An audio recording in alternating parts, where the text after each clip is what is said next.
Hello everyone, welcome back to the channel. Today we turn our attention to a breaking development that has stunned both Moscow and the wider world. In the early hours of the morning, Poland was accused of orchestrating a drone strike deep inside Russian territory, hitting Moscow's iconic city towers, an area valued at nearly 2.9 billion. The explosions lit up the skyline, shaking the heart of Russia's capital and immediately sparking fears. Is Poland becoming the next Ukraine in this escalating conflict? The strike has raised more questions than answers, and its implications could reshape the entire trajectory of the war.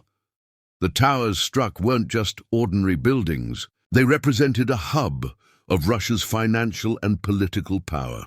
Home to business elites, government-linked firms and foreign investments, the damage carried both symbolic and economic weight. Flames and smoke poured from the upper floors as emergency crews rushed in, their sirens echoing through the deserted streets. Footage quickly emerged online, showing shattered glass cascading to the ground, and within hours, the global media was buzzing with speculation about the strike's origin and intent.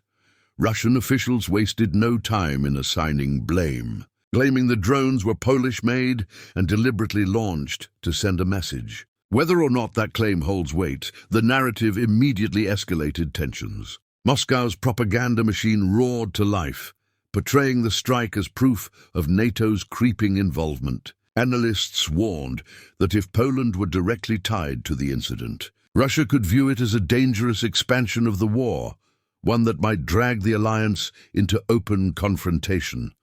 For ordinary Muscovites, the attack was a shocking reminder that nowhere was truly safe. Until now, drone strikes had largely targeted border regions, military outposts, or energy depots. But the glittering towers of Moscow had been considered untouchable, a showcase of Russia's strength and modernity. The sight of them, scarred and burning, sent waves of panic through the city, with many residents questioning how defenses around the capital could fail so catastrophically. In Poland, officials neither confirmed nor denied involvement, choosing instead to emphasize their solidarity with Ukraine and their commitment to European security. This ambiguity only fueled speculation, leaving room for Russia to interpret events in the most aggressive way possible. Was the strike a deliberate message from Warsaw, or the work of Ukrainian operatives using Polish technology? Either way, the optics suggested a widening battlefield, one where Moscow itself could no longer hide from the war it had unleashed.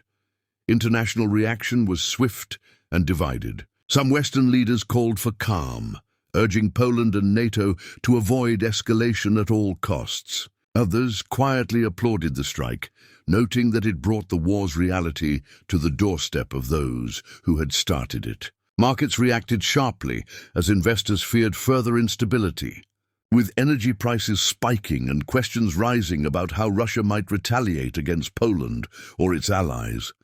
Inside Ukraine, the news sparked celebration. Social media lit up with memes, videos, and chants mocking Russia's vulnerability. For many Ukrainians, the strike symbolized justice, a taste of fear for those who had sent countless missiles and drones raining down on their cities. Whether Poland was truly responsible or not, Ukrainians saw it as another sign that Russia's grip was weakening and that its enemies were growing bolder. Back in Moscow, the Kremlin faced a dilemma. A harsh retaliation against Poland risked dragging NATO into direct conflict, a nightmare scenario even Russian strategists sought to avoid. Yet doing nothing would signal weakness at home, where citizens now demanded protection and revenge. The city towers, once a gleaming emblem of Russian pride, had become a smoldering reminder of Moscow's vulnerabilities and of Putin's challenge in projecting strength while avoiding disaster. Military analysts described the event as a potential watershed moment. If Poland was indeed behind the strike, it marked the first direct attack from a NATO country on Russian soil since the war began, an escalation that could redraw every red line set so far. Even if Ukraine acted alone, the use of Polish drones hinted at deeper cooperation, tightening the bond between Kyiv and Warsaw in ways that would further alarm the Kremlin. As the smoke cleared over Moscow's skyline, one thing was undeniable: the war had entered a new phase. The strike on the $2.9 billion towers was more than an attack on steel and glass. It was a strike at Russia's sense of security, its image of invincibility, and its claim that the war was distant from its heartland. Whether Poland's involvement is fact or fiction, the world now watches anxiously, asking the same question: is this the moment the Ukraine war spills fully beyond its borders and into a confrontation that could engulf all of Europe? The aftermath of the Moscow Towers strike left the city in shock, but the political ripples spread even faster than the smoke. Kremlin-controlled media rushed to reassure the public, insisting that Russia's air defenses had intercepted most of the incoming drones and that damage was minimal. But the images circulating online told a different story: gaping holes in glass facades, charred offices, and streets littered with debris. For a population already uneasy about the long war, the contrast between official statements and visible reality only deepened mistrust. Ordinary Muscovites whispered that if billion-dollar towers in the capital could be hit, then nowhere was truly beyond reach. Russian leadership convened emergency meetings behind closed doors. Defense officials scrambled to explain how drones could penetrate layers of air defense designed specifically to shield Moscow. Some pointed fingers at sabotage, others at Western technology too advanced to be stopped by existing systems. Meanwhile, Putin himself appeared on television, visibly tense, vowing swift retaliation and warning that any foreign hand in the attack would face grave consequences. The tone was deliberately ambiguous, leaving both Poland and Ukraine guessing how far Russia was willing to go. In Warsaw, the reaction was cautious but defiant. Polish leaders dismissed Russia's accusations as propaganda, but they also avoided outright denial. Instead, they emphasized that Poland had every right to defend itself and support Ukraine against aggression. This subtle positioning allowed them to avoid direct confrontation while still signaling strength. Yet behind the scenes, Polish intelligence quietly raised alerts, preparing for possible cyber attacks or hybrid warfare from Moscow in retaliation. NATO allies too reinforced their support, making it clear that any attack on Poland would be seen as an attack on the alliance itself. Ukraine, however, was less restrained. Officials in Kyiv celebrated the strike as a message delivered to the heart of the aggressor. Without directly claiming responsibility, they praised the symbolism of the attack and suggested that Russia was beginning to feel the same terror it had inflicted on Ukrainian cities for months. Ukrainian citizens echoed the sentiment online, flooding social platforms with images of the burning towers alongside slogans of resistance. The psychological effect was immense. Russia's image of untouchable power had been shattered in its own capital. International analysts debated whether the strike signaled a new stage of the war. Some argued that it was a warning shot, a demonstration that Russia's aggression could now boomerang back into its core.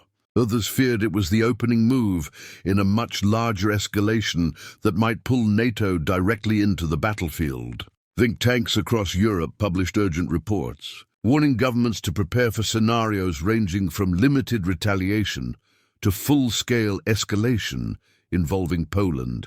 The economic consequences were immediate. Stock markets in Russia plummeted as investors panicked over the attack's symbolism, while global energy prices spiked overnight. Moscow's business elite, many of whom had offices in the damaged towers, privately fumed that Putin's war was now costing them not just wealth abroad, but safety at home. Whispers of discontent circulated through Russia's corridors of power, fueling speculation that cracks within the regime might widen as the war dragged on.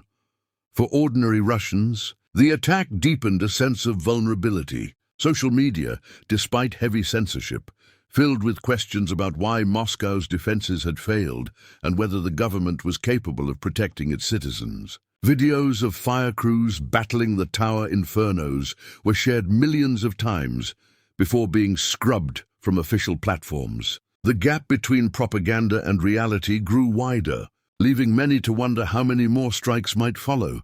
Ukraine's military strategists, meanwhile, saw the event as validation of their long-range pressure campaign. If Moscow could be rattled by a strike on its financial hub, then future operations targeting symbolic assets could erode Russian morale even further. The strike wasn't just physical damage, it was psychological warfare. It forced Russia to divert resources to defend its core cities, stretching its military thinner on the actual front lines, where Ukraine continued to push. In the United States and Western Europe, the incident sparked urgent diplomatic consultations. Leaders were torn between celebrating Russia's humiliation and containing the risk of escalation. Publicly, they called for restraint, but behind closed doors, discussions focused on how to leverage the attack. Could this moment tilt the balance of war in Ukraine's favor? Or would Russia's thirst for revenge drag the region closer to a larger, more dangerous conflict? By week's end, the strike on Moscow's $2.9 billion.